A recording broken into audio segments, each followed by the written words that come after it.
ما تنساش تعمل سبسكرايب او اشتراك في القناة وتفعل زر الجرس عشان يوصلك الجديد في استخدام النباتات الطبية واسرار وفوائد النباتات الطبية والجديد في عالم التغذية العلاجية لصحتك ولصحة عيالك. اشوفك على خير.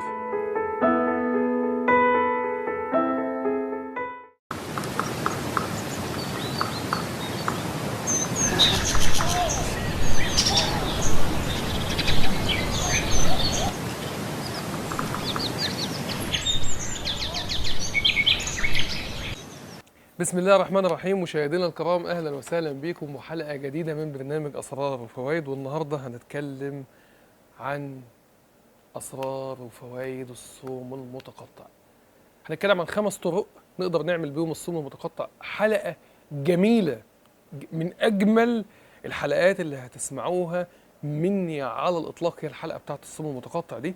لازم الاول بس تعرفوا حاجه مهمه جدا، ان احنا بقى عندنا علم اسمه علم التغذيه او علم التغذيه العلاجيه.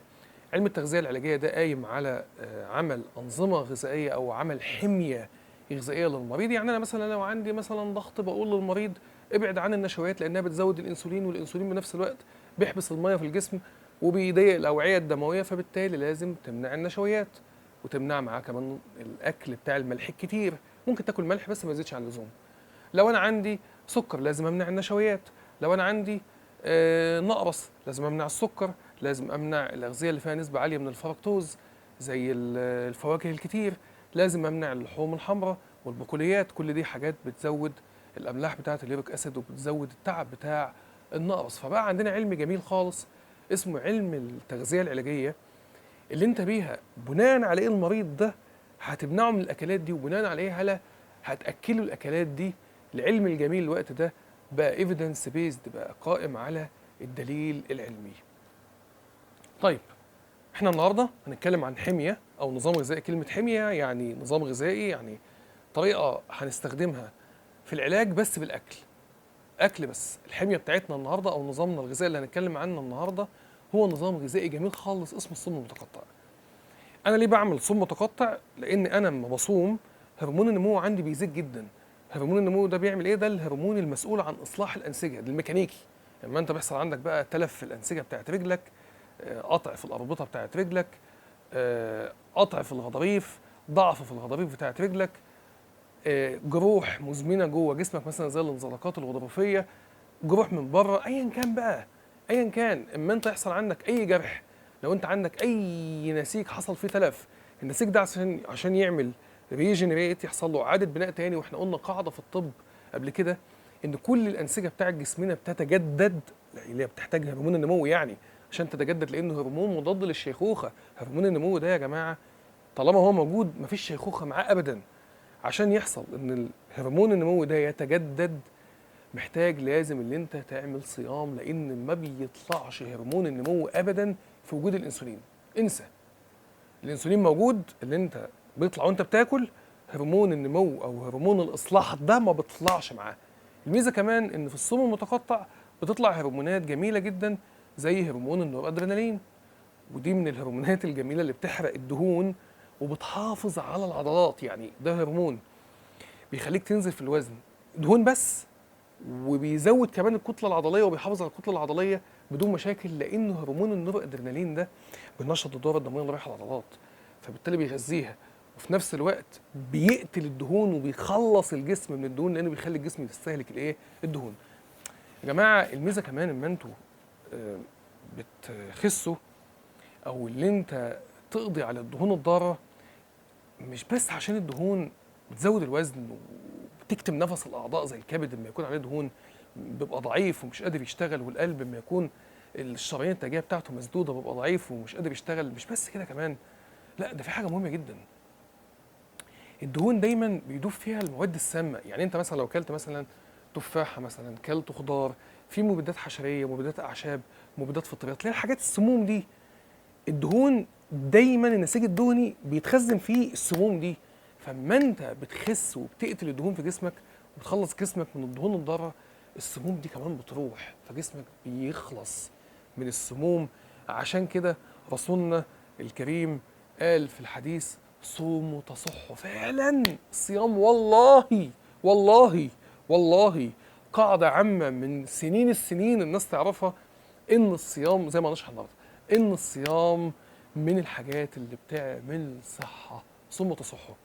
طيب احنا عندنا النهارده خمس طرق هنتعلمهم انا وانت عشان نعمل بيها الصوم المتقطع. يلا ورقه وقلم بقى، حلقه النهارده مهمه جدا لازم تكون عارفها. ما ينفعش حد ما يكونش عارف المعلومات بتاعه حلقه النهارده، انواع الصوم المتقطع.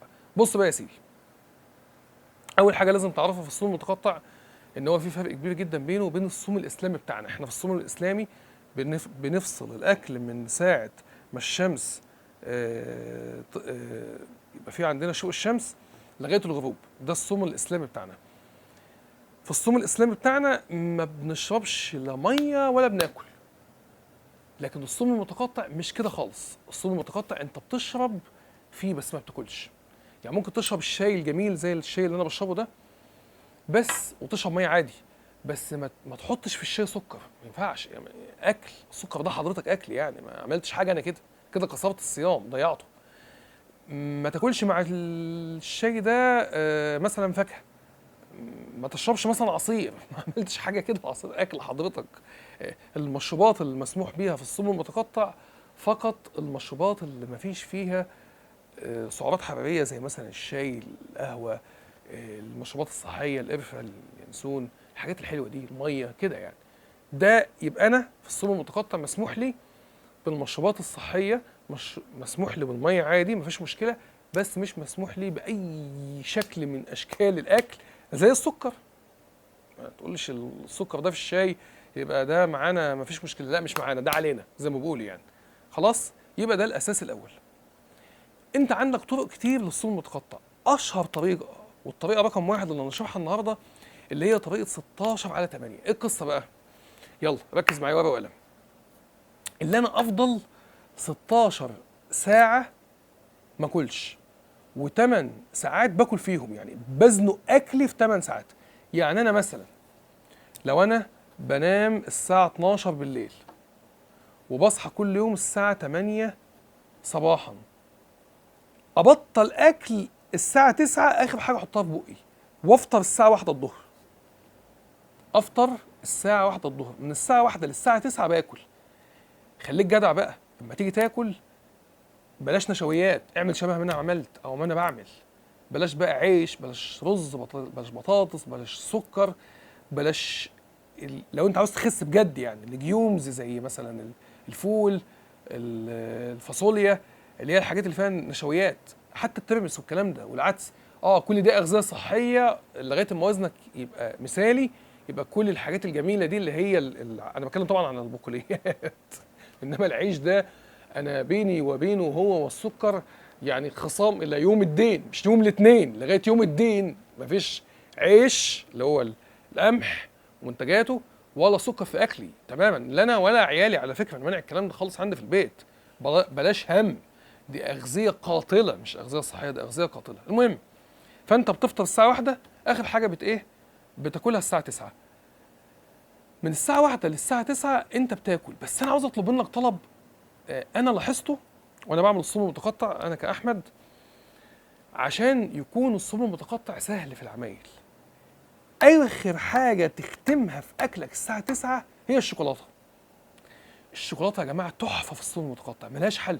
خاصه اللي انا بجيب الشوكولاته اللي هي من غير سعرات حراريه طبعا، اللي هي مفيش فيها سكر دي. الشوكولاته لا فيها سعرات حراريه، اللي هو اللي موجود فيها السعرات الحراريه بتاعتها من الزيت او الزبده بتاعت الكاكاو، لكن مفيش فيها سعرات حراريه من النشويات. الشوكولاته اللي انا باكلها خاليه من النشويات، صفر. الشوكولاته اللي انا باكلها بتبقى بحليها بسكر الاستيفيا ماشي الحال، لكن اللي انا يبقى عليها سكر ابيض مش هحطها في بقي. انا مخاصم السكر الابيض زي ما احنا قلنا، لان ده حضرتك سم، ده اختراع جديد على البشريه، اخترع واحد هندي اصلا، وهو اللي فصله من القصب الله يلعنه اليوم اللي عمل فيه الاختراع المقرف ده. فهو شيء مش لطيف، شيء مش صحي. طيب، يبقى انا بصوم 16 ساعه، بس انا بختم الساعه 9. دي نصيحه، بختم الساعه 9 اكلي بالشوكولاته اللي هي خاليه من من النشويات، خاليه من السكر.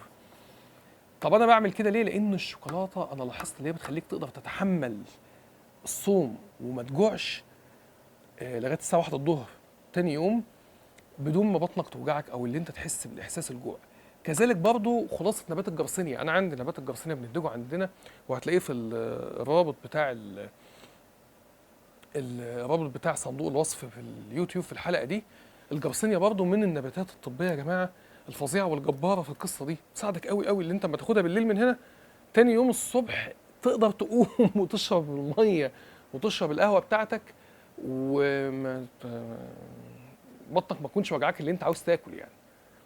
فدي نقطة مهمة جدا.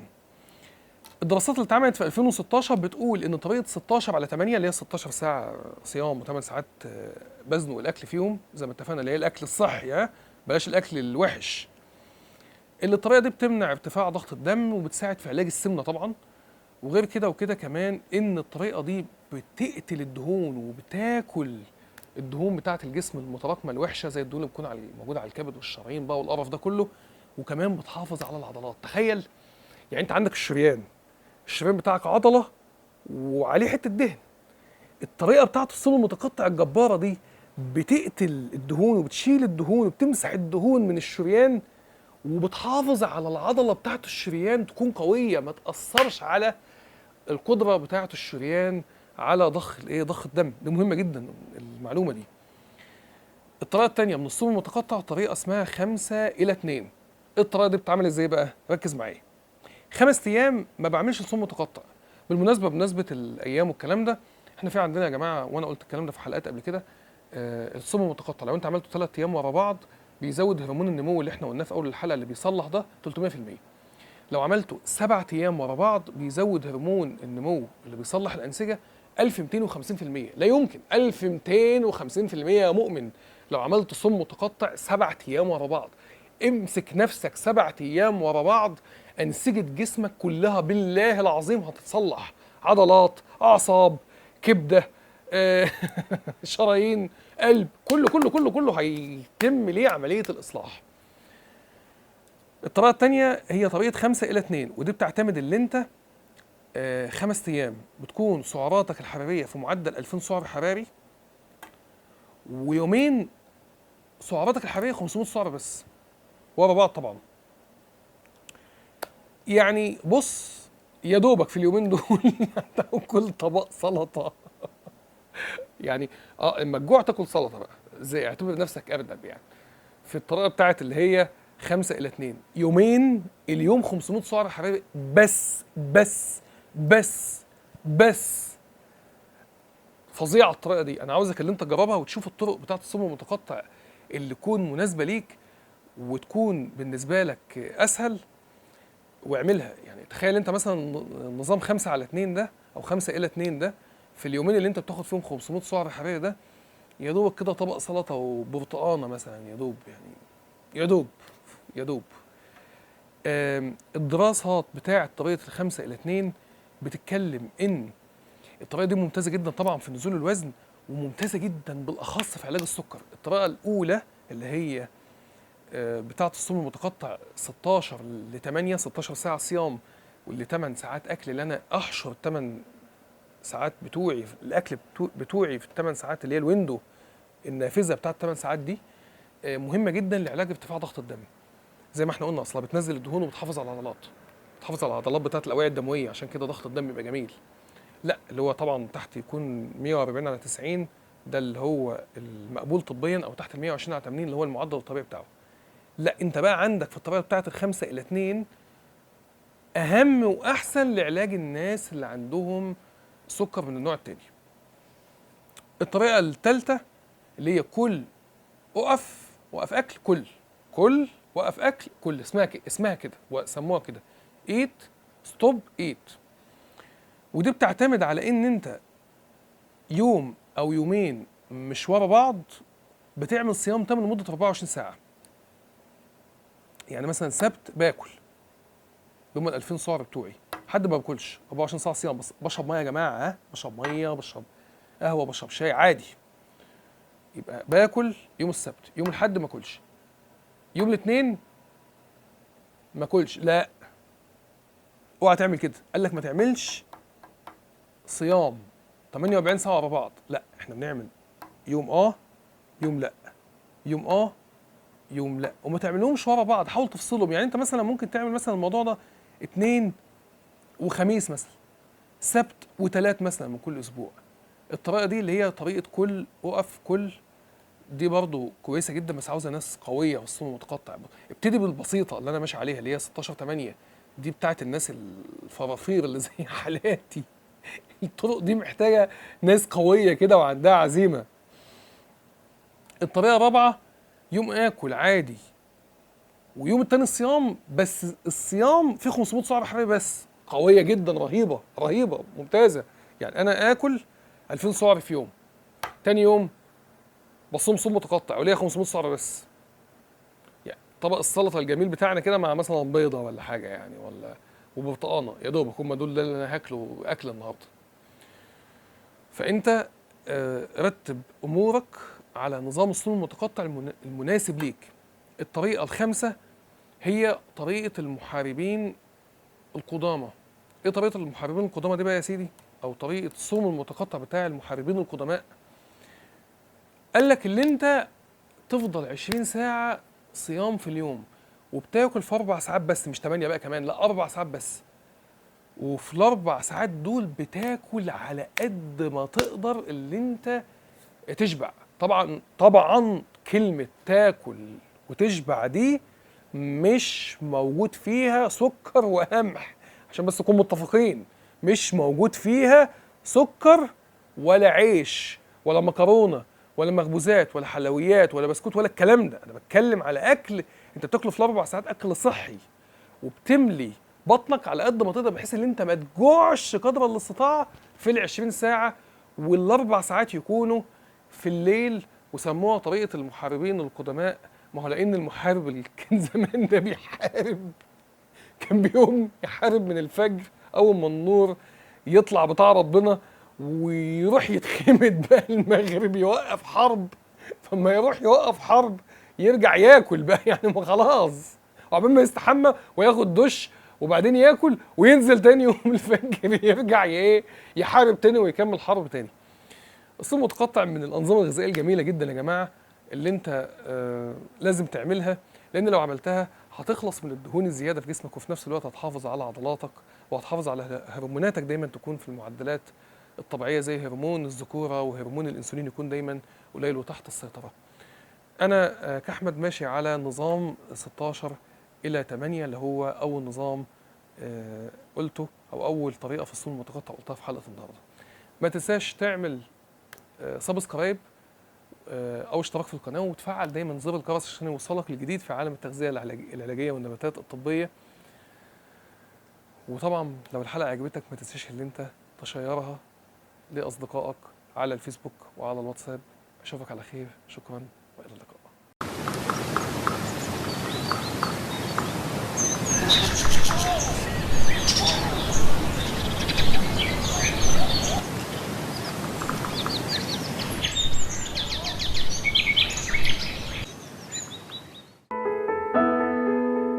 ما تنساش تعمل سبسكرايب او اشتراك في القناة، وتفعل زر الجرس عشان يوصلك الجديد في استخدام النباتات الطبية وأسرار وفوائد النباتات الطبية، والجديد في عالم التغذية العلاجية لصحتك ولصحة عيالك. أشوفك على خير.